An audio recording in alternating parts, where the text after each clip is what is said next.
Hello and welcome to another edition of For the Record. I'm Sean Murphy. My guest today is a returning guest to the show, Tony Maione, President and CEO of the United Way of Rhode Island. A lot of stuff to get to, so we will when we come back. So stay with us.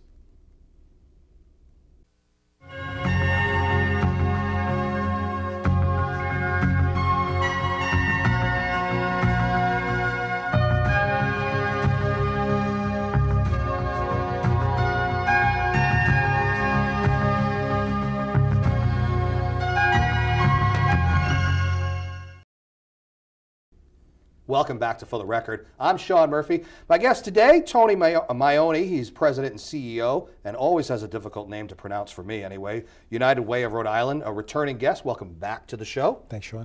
Lots of stuff to get to today. So maybe I'll start with sort of a generic question of, as far as your role goes, what is the state of Rhode Island, the state of the state, as it were? Sure. Well, I think the good news is the state of our state is we're starting to slowly come back from a pretty severe recession as the whole country went through. Would you call overall in general this a severe one as far as the course of time in America? Is this a tough one? I mean, it's not like the Depression, but I mean... Well, I think the national data bears us out in saying, you know, this is probably the worst economic downturn since the Depression. Certainly it's the worst 5 years of fundraising results since they started to keep records in the 50s. And so we've been through some tough times. And, you know, someone was saying to me today that, you know, we've been able to navigate that. Hasn't been easy. But we are starting to see more bright spots now. Yeah, you know, and we were just talking about this off the air on my radio show this morning. CNBC came out and said, officially declared that we are now coming out of the recession. Now, based on, you know, for them, I guess the market, stock market, but there are many other indicators of having us sort of turn the corner. Right? Yeah, our state, you know, unemployment has gradually gone down. We were at 11%. I think we're at 9.4. It's not where anybody wants to be. Right. But it's going in the right direction, and it's not just sitting at the 11% or 10.9% level anymore, and that's good. Right, and like the key thing is going in the right direction, going down. So that's that. Do you take a look at your neighbors state-wise and see what they're doing and see how you compare to them, just to see what's going on and where you should be? Well, we pay attention also from the standpoint of United Ways. Yeah. You know, how's it going? And I think the good news for us is we were a top 50 United Way going into this. There are 1,200 United Ways in the country. Yeah. We were a top 50 going in, we're a top 50 coming out. So the whole system has dealt with some loss, and certainly, you know, Rust Belt states and places like that have been tough. But I think the system as a whole has weathered the storm, and now we're looking for those bright spots to help us to grow back some of the things that we may have lost. Being the smallest state, is your job very different because of that? You know, as far as, you know, the state getting back on its feet, but just your job in general. Well, being in the smallest state is really a very strong asset for us at United Way. We're the only United Way in Rhode Island. Right. So you don't have a region. You cover the state. We cover the entire state, and because we're statewide, you know, we have influence. You know, we're a thought leader.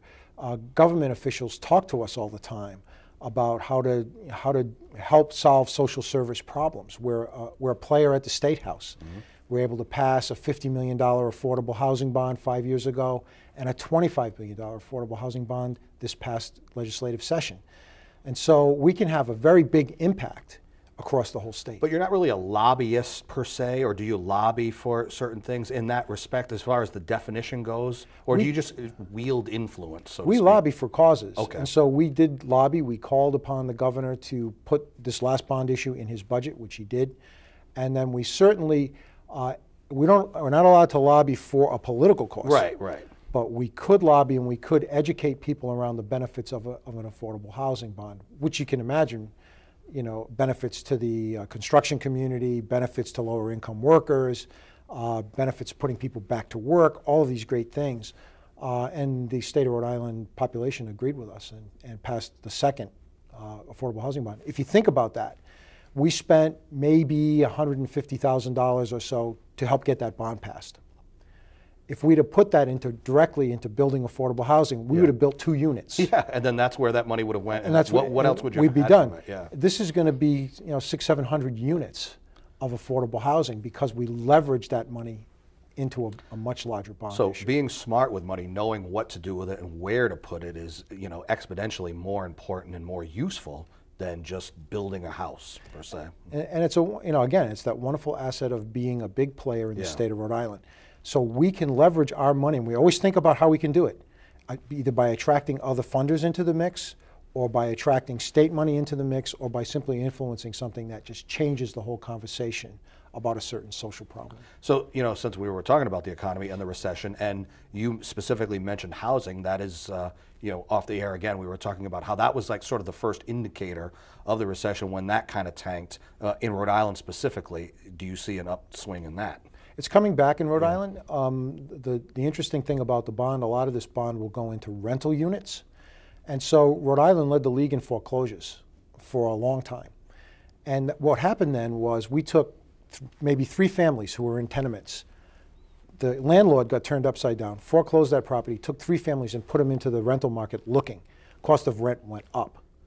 And so now we can bring some of those units back online. Because of the bond, families can take some pressure off of the market, and hopefully some of those prices can start to equalize. Just so in layman's terms, because people were moving out of houses and into apartments because they figured that's all they could afford, the demand for it raised the price of rents throughout Rhode Island, right? Right. So the cost of a 2-bedroom apartment in Rhode Island, some of our families were actually paying 50% of their income. Wow.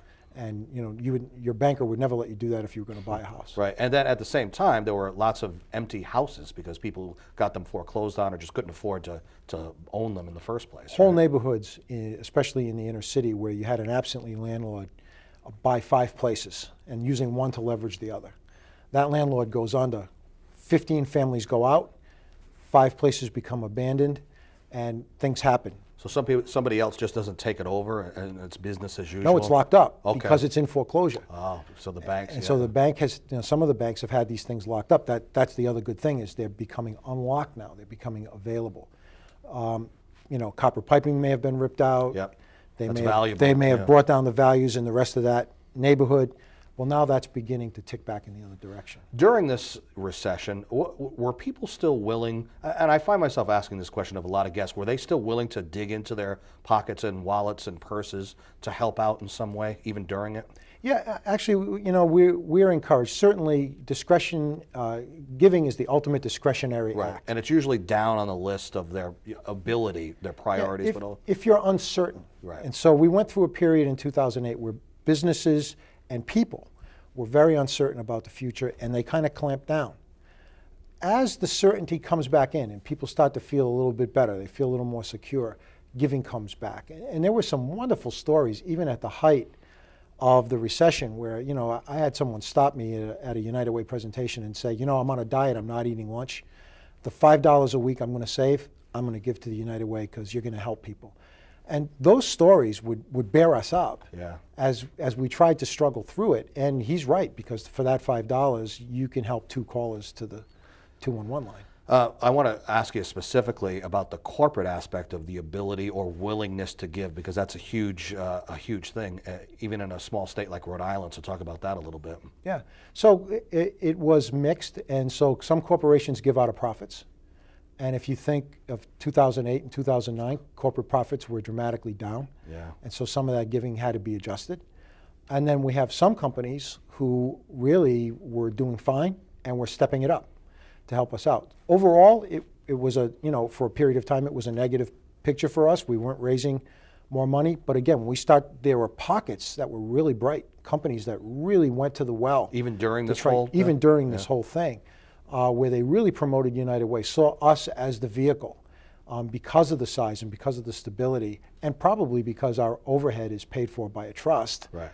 So there wasn't as much risk there. Not as much risk, and we're 85 years old. We weren't going to go away. Yeah, right. And so they were like, you're not a fly-by-night we'll let you decide where the money goes, or help the most people, or the 211 line last year took 208,000 telephone calls. Let's talk about that a little bit. For those that don't know, sort of give a basic definition of what 211 is, and then we'll get into it more.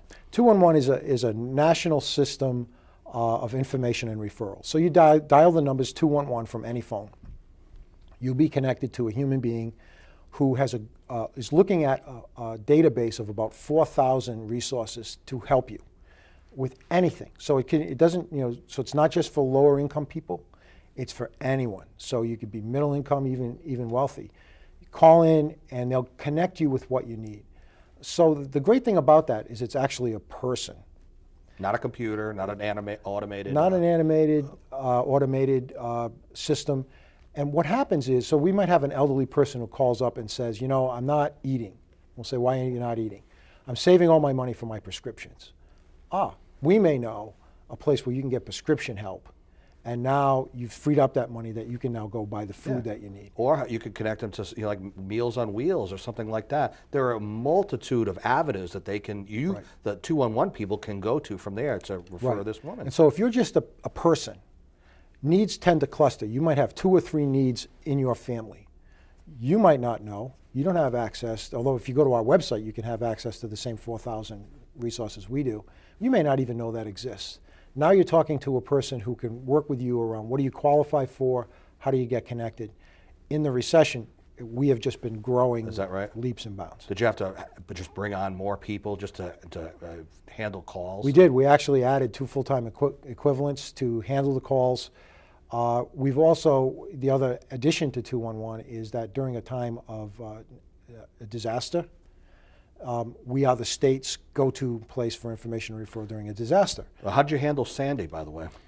We handled Sandy quite well. Yeah. We had our people were on. We stayed open. We took thousands of telephone calls. I can imagine. And coordinated cleanup efforts. So we had volunteers come from all over the country who are trained in how to help people clean up. So we help people get trees and branches out of their yards. During the last snowstorm, we had 100 people who went out in a project with Serve Rhode Island, which is our volunteer entity, who shoveled out. We had people go out and shovel 100 seniors out from the snow. That was the last blizzard. There was a lot of snow. You just couldn't go anywhere. A lot of down trees. Yep.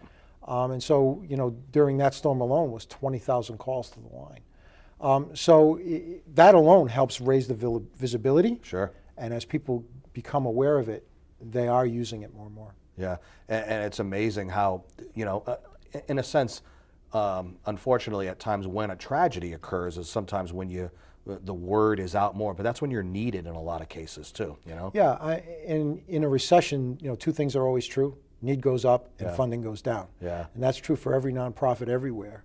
The good news is we tend to make up the difference with creativity, with volunteer help, with new ways of doing things, and sometimes that really makes a big difference. Are you always looking for more volunteers, people to help out in any way, shape, or form? Yeah, and we tell them just to call 211. Yeah. And so the same number anyone else would call. Right? Yeah, they can call to give help. We say 211 is to give help or to get help. So if someone wants to give some help, we can get them hooked up with something. How does a person who's manning the phones, a 211 person, I know that there's thousands of resources available to them. How are they trained? How do they know, like, real quickly where to go to and what to do? Well, they get a fairly extensive training, and then they're not alone. So if they're stumped, there's probably another operator sitting next to them who may have handled a similar situation.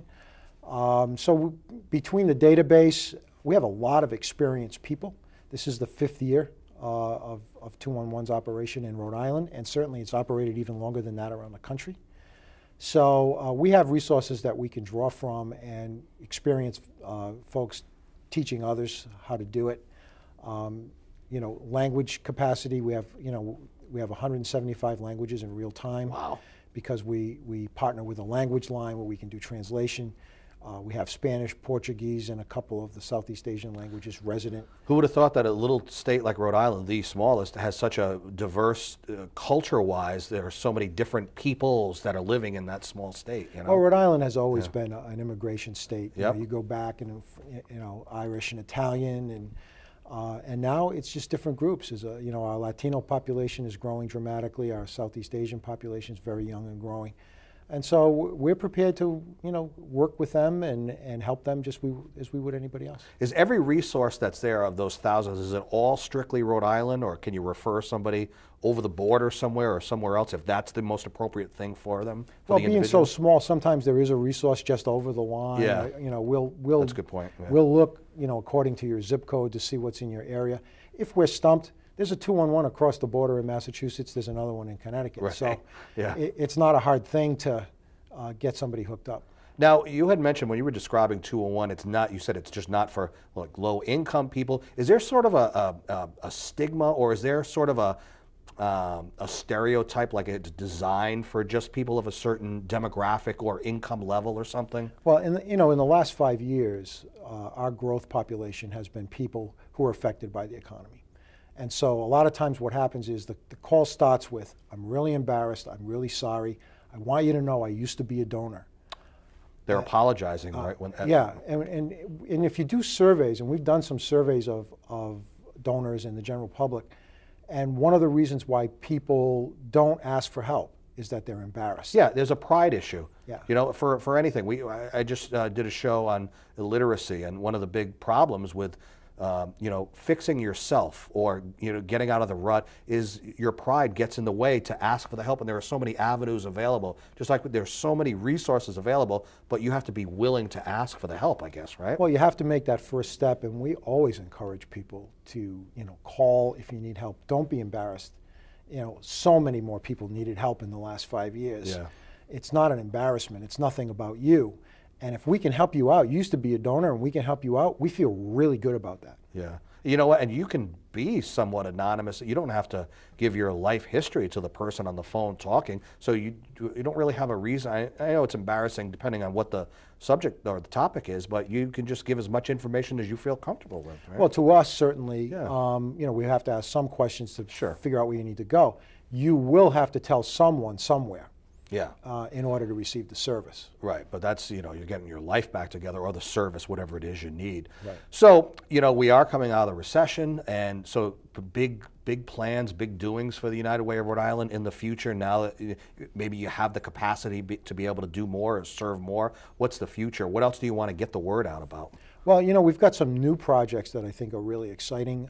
We partnered with Hasbro this summer. The toy company. The toy company, and the issue was around summer learning. So we hear a lot about kids don't graduate, they're not prepared, and there's a lot of talk about that.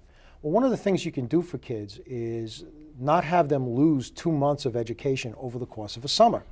People say we should be going to school longer and going to school during the summer.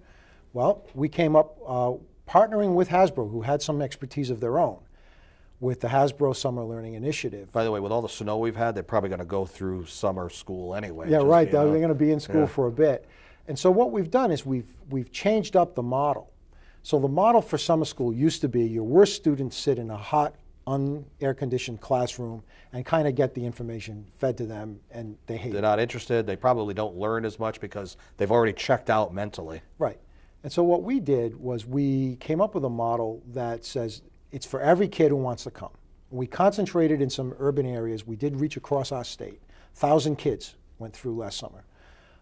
And so it's engaged learning. So I watched a bunch of kids learn ratio analysis by making smoothies.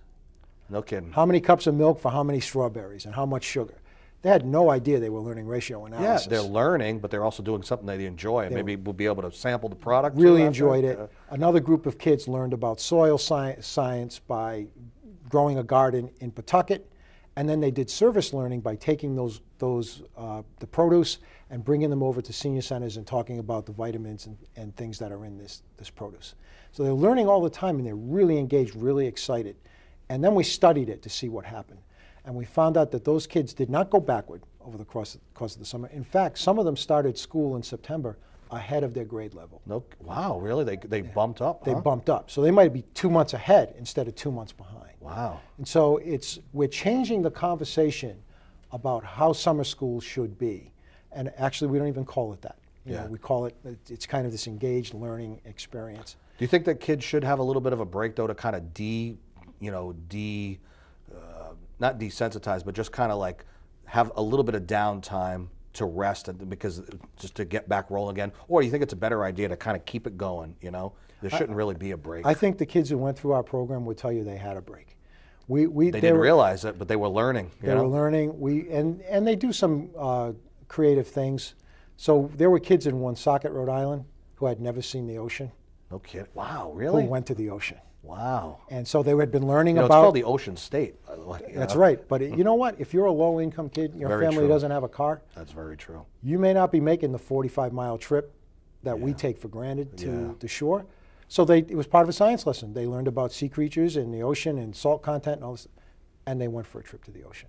Did a lot of people, were you able to get the word out so that kids could participate? I know it's a new program with Hasbro, but are there big doings for next summer, or what's the plan? Very big doings for next summer. We were able to get the word out because we leveraged our partnership with organizations that we already knew, and those organizations already had summer programs and they already had a constituency. It's right there, ready. So we were just able to blow it out. And we were very fortunate. We got $250,000 allocation from the legislature to grow it some more.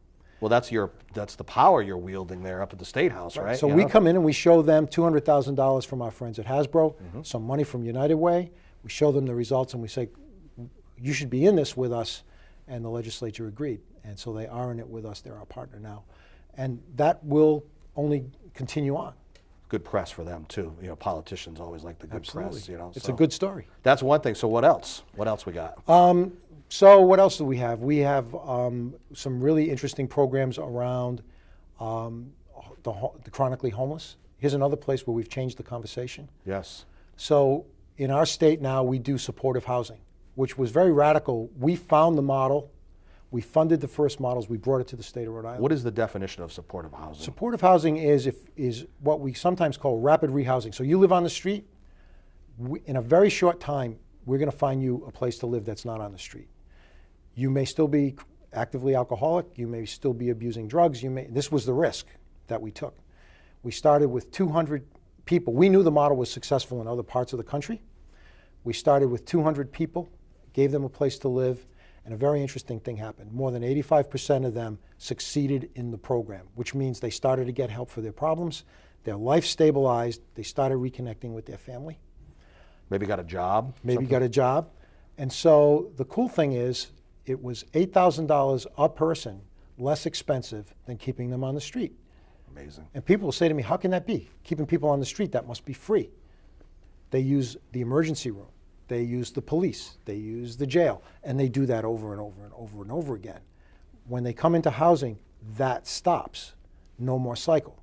We now have over 800 people in the program in Rhode Island. We've changed the conversation from how do we make bigger shelters to how do we house people permanently because we're going to save money and it's going to be better for them. Was there housing available to be able to have this program? And the way that the housing market was, I would imagine because of that unfortunate situation, there was housing available in Rhode Island. It's always a challenge, and sometimes it is a challenge to find the affordable apartment for these folks to rent. The thing that we would want our viewers to have in their mind, though, is we're not putting them in a high-rise, we're not putting them all together.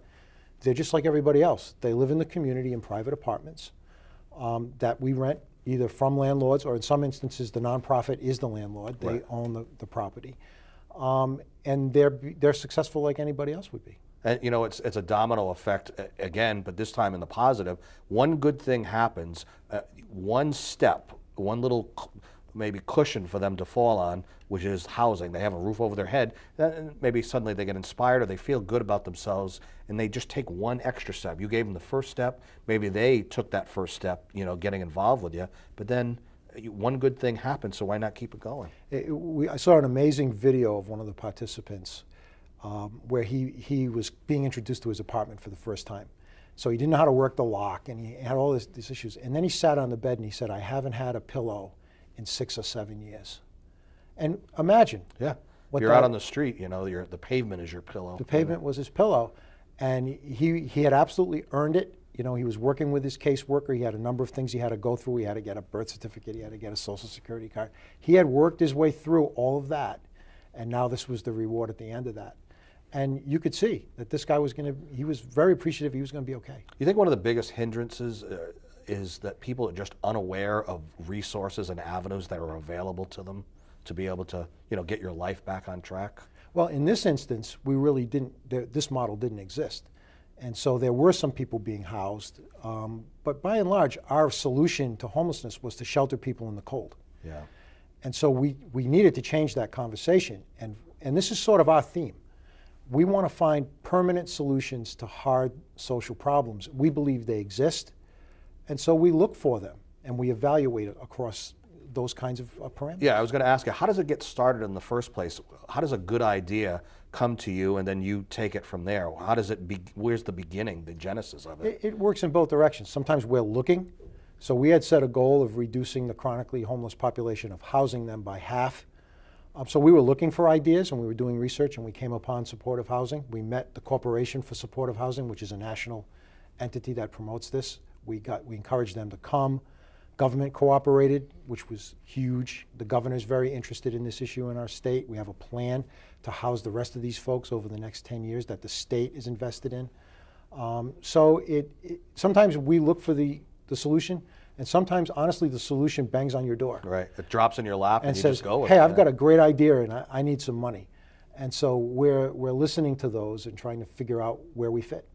You mentioned the website before as another alternative. Aside from calling 201, they could check out all the resources on the website. So I want you to talk a little bit more about what is on the site. Well, if you go to our site, there's a lot of things. So you can see all of our work. You can see all the kinds of things that we do. You can also give. So we encourage people to check out the Give button. Or even volunteer, right? If they were or volunteer. So we talked about that a little bit. Our volunteer program, we set a goal of doubling our volunteer hours in 3 years. We did it in 2. Nice. And so we've got more people now coming out into the community and giving their time, which, if you don't have money, having people is really a good thing to have. So we've got that going on. So they should go to they can go directly to the 211 area and see all those resources. They can search them without ever having to call or talk to anybody, or they can just call in. We are actively encouraging people. We have a couple of great new projects around the donor side, because as Rhode Island has lost companies, we've needed some other ways in.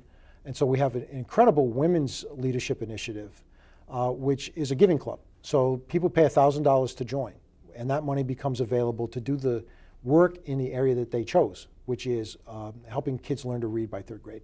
Wow. So it's very important, but they didn't stop there. They raised 13,000 books last year. They set a goal of raising 2,000. They raised 13,000 books. And on that positive note, we have to end the show because we are out of time. We'll put the graphic up on the screen for the website. Tony Maione, thanks so much for being on the show. President and CEO of the United Way of Rhode Island. Pleasure to having you on again. Thank you. And thank you for joining us for another edition of For the Record. I'm Sean Murphy. We will see you next time. Take care.